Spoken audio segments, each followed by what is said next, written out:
নমস্কার বন্ধুরা, Ramakrishna TV YouTube চ্যানেলের পক্ষ থেকে সকল মা বাবা দাদু দিদা ঠাকুমা ঠাকুর দাদা দাদা দিদি ছোট ছোট ভাই বোনদের জানাই অনেক অনেক ভালোবাসা প্রীতি ও আন্তরিক শুভেচ্ছা। সবাই ভালো আছেন, ভালো থাকবেন। আমি আজকে খুব সুন্দর একটা টপিক নিয়ে আপনাদের সাথে আলোচনা করব। স্বামী বেদানন্দ মহারাজজির লেখা দুর্গা দুর্গতি নাশিনী থেকে একটা সুন্দর আলোচনা করব। সে আলোচনাটি হচ্ছে মহাদেবী পূজা ভাবনা ও ফলাফল। প্রত্যেক বছর শরৎকালে মা দুর্গা আসেন, তবে তিনি চিরকালই থাকেন, কারণ দেবী সর্বদাই বিরাজিতা, সর্বস্থানে শক্তিরূপে চৈতন্যময় রূপে। তবে মা আসেন বিশেষভাবে এই সময় আমাদের মনে মননে স্মরণে আহ্বানে। আমরা মায়ের পূজা ও আরাধনা বিশেষভাবে করব বলে মৃন্ময়ী প্রতিমা নির্মাণ করি। মা কি মৃন্ময়ী মাটির প্রতিমার মধ্যে আছে? হ্যাঁ, নিশ্চয়ই আছেন। ব্রহ্ম সর্বব্যাপী, এমন কোনো স্থান নেই, কাল নেই যেখানে ব্রহ্ম নেই, আর মা তো ব্রহ্মের শক্তি। অগ্নি আছে অথচ আগুনের উত্তাপ নেই, তা কখনো হয়? জল আছে অথচ জলের শীতল গুণ নেই, তাও কখনো হতে পারে?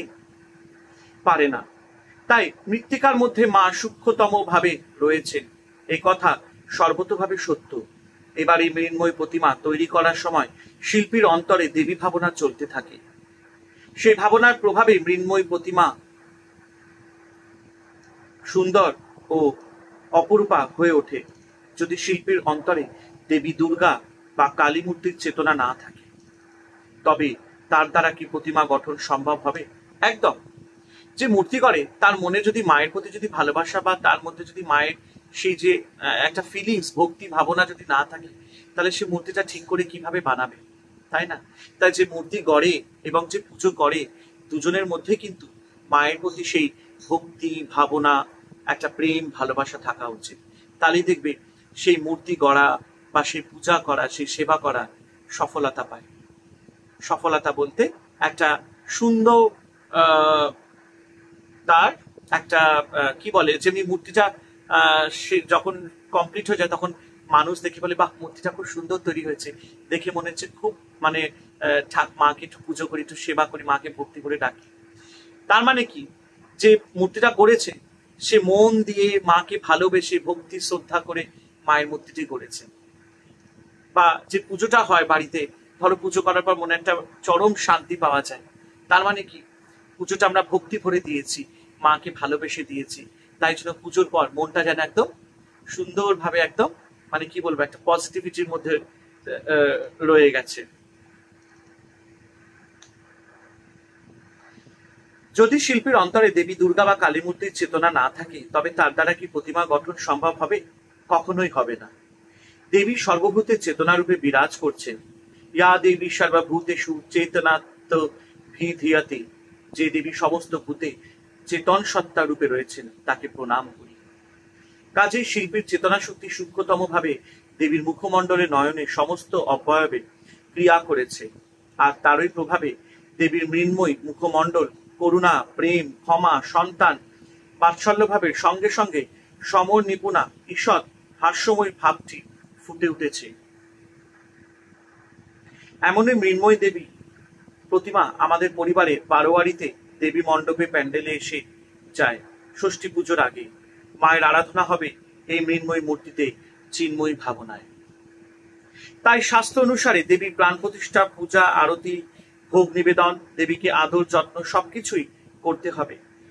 প্রথমে তো শাস্ত্র আচার মানতেই হবে, পরে মাকে আরো আপন করে তুলে শাস্ত্রের পারে যেতে হয়। সে পরের কথা।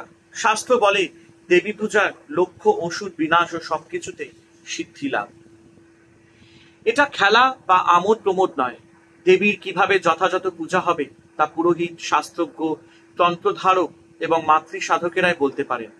শ্রীমদ্ ভগবতে দেবীর শিলাময়ী, কাষ্ঠময়ী, ধাতুময়ী, চন্দনাদির দ্বারা নির্মিতা, লেপাময়ী, চিত্রপটময়ী, মৃত্তিকা ও বাসুকাময়ী, মনোময়ী এবং মণিময়ী এবং 8 প্রকারের প্রতিমা হওয়ার কথা বলা হয়েছে। দুর্গাপূজায় মৃন্ময়ী প্রতিমাই হচ্ছে প্রধান। অন্য প্রতিমাও হয়, তবে তা খুবই সামান্য। প্রতিমা যদি অনুরূপ হয়, পূজার উপাচার যদি সৎভাবে সংগৃহীত পবিত্র হয় এবং পূজক ও যারা পূজা করাচ্ছেন তাদের অন্তরে যদি দেবীর প্রতি অতি শ্রদ্ধা ও বিশ্বাস থাকে, তাহলে প্রতিমা দিতে দেবীর আগমন হবে।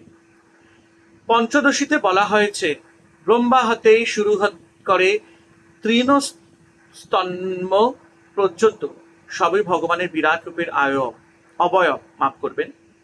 ব্রহ্মা বিষ্ণু থেকে শুরু করে তৃণ, জল, মৃত্তিকা প্রভৃতি সবই ঈশ্বর স্বরূপে পূজা করলে তাদের প্রতিষ্ঠিত শক্তি রূপা পূজার ফল বিধান করে থাকে।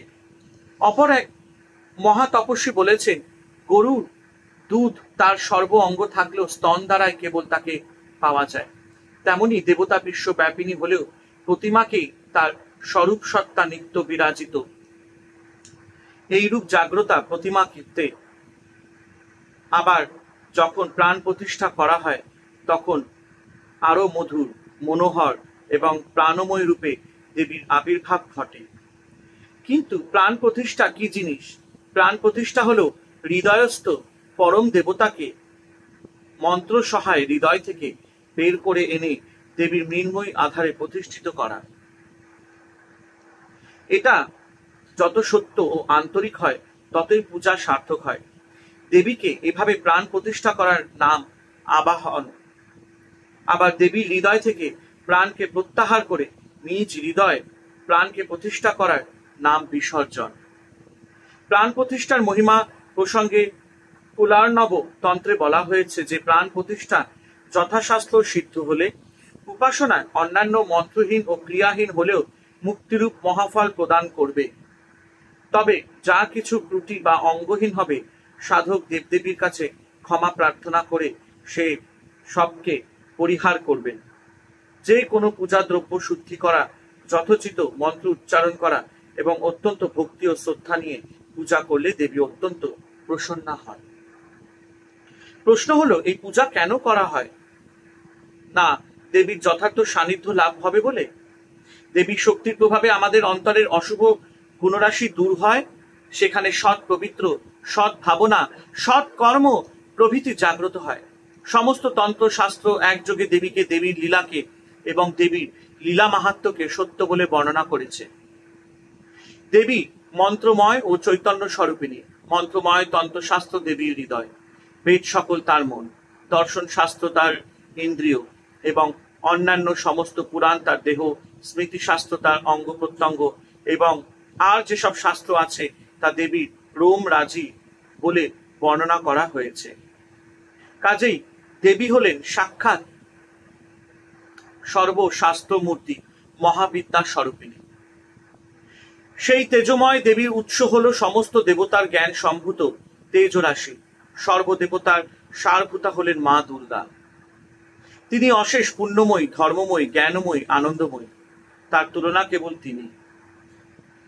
অনন্ত কোটি ব্রহ্মাণ্ডের জননী দেবমাতা এই দেবী হলেন আমাদের ভালোবাসার মা। তিনি সম্মুখস্থ প্রতিমাতে পূর্ণরূপে বিরাজিতা। তিনি স্নেহ ও ভালোবাসায় পূর্ণ, করুণাময়ী। আমরা তার সন্তান, আদরের ধন। আমাদের ভালোবাসার তিনি কাঙাল।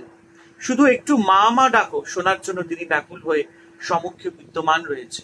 একদম দেখো, প্রত্যেকটা আমরা যে অনেকে আমরা বলি না যে, আমিও যেমনি অনেকের কাছ থেকে শুনি, এই তো ঠাকুর পুজো দিয়েছে, বিসর্জন হয়নি, বিসর্জন দেবে না, ঠাকুরকে ঘরে রেখে দিয়েছে, ঠাকুরকে ভোগ রান্না করছে, হ্যাঁ নমশূদ্র, আমি কত কিছু আমাকে কথা শুনতে হয়।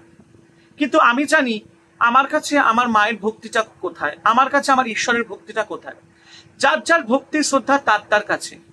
তাই যে যাই বলুক, আমি কোনো কথায় কান দিই না। আমি জানি আমি আমার ঈশ্বরকে ভালোবাসি, আমি জানি আমি আমার ঈশ্বরকে সেবা করতে ভালোবাসি, আমি জানি আমি আমার ঈশ্বরের জন্য ভোগ বানাতে ভালোবাসি, তাই করি।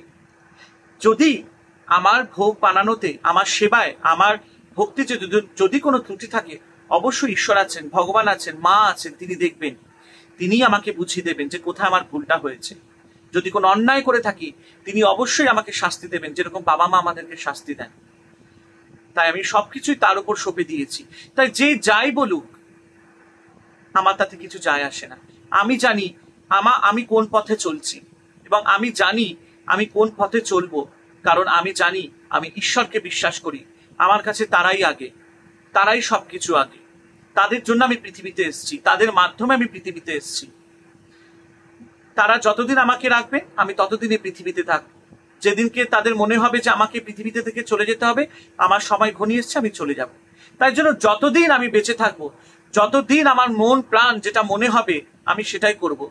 কারণ আমি যেটা মনে করি যা হচ্ছে ভালোর জন্যই হচ্ছে, যা হবে ভালোর জন্যই হবে। কর্ম করে যাব, ফলের আশা রাখবো না। ঈশ্বর আছেন, তিনি দেখছেন, তিনিই সবকিছু ঠিক করে দেবেন।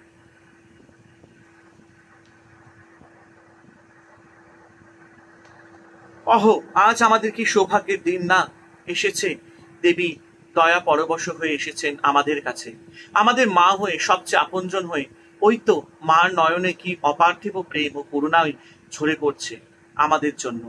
সন্তানের প্রতি মায়ের হৃদয় কত ভালোবাসা, কত বাৎসল্য, কত স্নেহ, কত আদরই না জমে রয়েছে। জগৎ প্রসবিনী মাকে আহ্বান করে আজ আমরা এখানে এনেছি। তিনি আনন্দে এসেছেন। এখন তাকে স্নান করাবো, আহার করাবো এবং নানাবিধ উপহার দিয়ে বিশ্রামের ব্যবস্থা করে দেব। আর এসব করতে গেলে কি চাই? শাস্ত্র অনুসারে নানাবিধ উপচার এবং মনে নিষ্ঠা, শ্রদ্ধা, ব্যাকুলতা, আন্তরিকতা, ভক্তি, প্রেম। একদম খুব সুন্দর কথা বলা হয়েছে। আমাদের অন্তরে কি দুটোই আছে? দেবীর পূজার জন্য আমরা কি সবচেয়ে ভালো ভালো ফল, ধূপ, ধুনা, গন্ধদ্রব্য সংগ্রহ করেছি? তার ভোগে দেওয়ার জন্য বাজারের সেরা জিনিসপত্র কি নিয়ে এসেছি? মাকে তো সবকিছু খাঁটি এবং উন্নত জিনিস দেওয়াই প্রয়োজন। মা তো একা খাবেন না, সন্তানের জন্য প্রসাদ করে দেবেন। তবে না আমাদের মায়ের তৃপ্তি, ভুবন মোহিনী মুখে হাসি। আর এইসব নিবেদন করার সময় অন্তরে আমরা শ্রদ্ধা, প্রেম, বিশ্বাসের চরমতম সীমাটা কি স্পর্শ করতে পেরেছি? যদি তা মনোসংযোগের মধ্য দিয়ে করতে পারি, তাহলেই মা যে নিবেদিত দ্রব্য সকল অন্নভোগ গ্রহণ করবেন, এতে কোনো সন্দেহ নেই। অনেকের মনে হতে পারে এসব আবেগের কথা, কিন্তু তা নয়। কারণ সম্মুখস্থ দেবী রূপ স্থূল, সূক্ষ্মতর কারণ রূপে বিরাজ করছে। আমাদের প্রত্যেকের যেমন দেহ, মন, মনের চিন্তা রাশির পেছনে সংস্কার রাশি এবং সংস্কার রাশির পেছনে সত্তা বিরাজ করছে, তেমনি সম্মুখস্থ দেবী প্রতিমার মধ্যে সেভাবে স্তরে স্তরে শক্তিময়ী মা বিরাজ করছেন। দেবীর মৃন্ময়ী প্রতিমা স্থূল রূপ, মৃন্ময়ী ভাব, দেহ ও চিন্তার অংশ হলো সূক্ষ্ম রূপ। এখানে দেবীর প্রাণ প্রতিষ্ঠা করা হয়েছে। ফলে এই অংশে দেবী প্রাণময়ী। আবার দেবীর সূক্ষ্মতম রূপ হলো বিশ্বমন। সমগ্র বিশ্ব জগতের মনেই হলো দেবীর মন। এটি হলো দেবীর সূক্ষ্মতম অংশ আর বিশ্বমন। আর হিরণ্যগর্ভ রূপিণী মায়ের পেছনেই রয়েছে দেবীর কারণ রূপ, যা ব্রহ্ম নামে পরিচিত। কাজে দেবী যে সাক্ষাৎ পরমব্রহ্ম, এতে কোনো সন্দেহ নেই। এখানে দেবী স্বয়ং জগতে একাকী বিরাজ করছেন। তাই তো শ্রী শ্রী চণ্ডীতে স্বয়ং দেবী অসুররাজ নিশুম্ভকে বলে বসলেন, একই বাহং চপত্তত্র তৃতীয়াকা মামাপাড়া, অর্থাৎ জগতে আমি ছাড়া আর কেউই নেই। ঠাকুর শ্রী রামকৃষ্ণ বলেছেন, ব্রহ্মই শক্তি, শক্তি ব্রহ্ম। তোমরা যাকে ব্রহ্ম বলো, আমি তাকে কালী বলে হই। বলতে কি মা দুর্গা সম্মুখস্থ সাকার রূপ থেকে স্বস্বরূপে অনন্ত রূপে বিরাজতা। তিনি অসীমা এবং জীবের দুর্গতি নাশিনী, মুক্তি বিধায়িনী, আবার ধর্ম, অর্থ, কাম ও মোক্ষ দায়িনী। যস্য ভাবনা তস্য সিদ্ধি। তাই তো শাস্ত্রে বলা হয়েছে, দৈবে তীর্থে দ্বিজে মন্ত্রে দৈবজ্ঞে ভেষজ গৌড়, যাদৃশ্যী ভাবনা যস্য সিদ্ধি ভর্বতী তাদৃশ্যী। অর্থাৎ দেবতা, তীর্থ, দ্বিজ, মন্ত্র, ভেষজ এবং গুরু, এই কয়টি বিষয় যার যেমন ভাবনা, তার সিদ্ধিও তেমন হবে কিনা, এগুলোতেই যার যেমন শ্রদ্ধা ও বিশ্বাস হয়েছে তার সেরকমই ফল হবে। কাজে দেবার্চনা, মন্ত্রগুরু প্রভৃতি জিনিসগুলির সঙ্গে আপন মনের শুভবোধ, শ্রদ্ধা ও বিশ্বাসে সম্পর্ক স্থাপন করতে হবে। তাহলেই দেবী পূজায় মহৎ ফল লাভ হবে। সকলকে জানাই অসংখ্য ধন্যবাদ। সবাই ভালো থাকবেন, আনন্দে থাকবেন।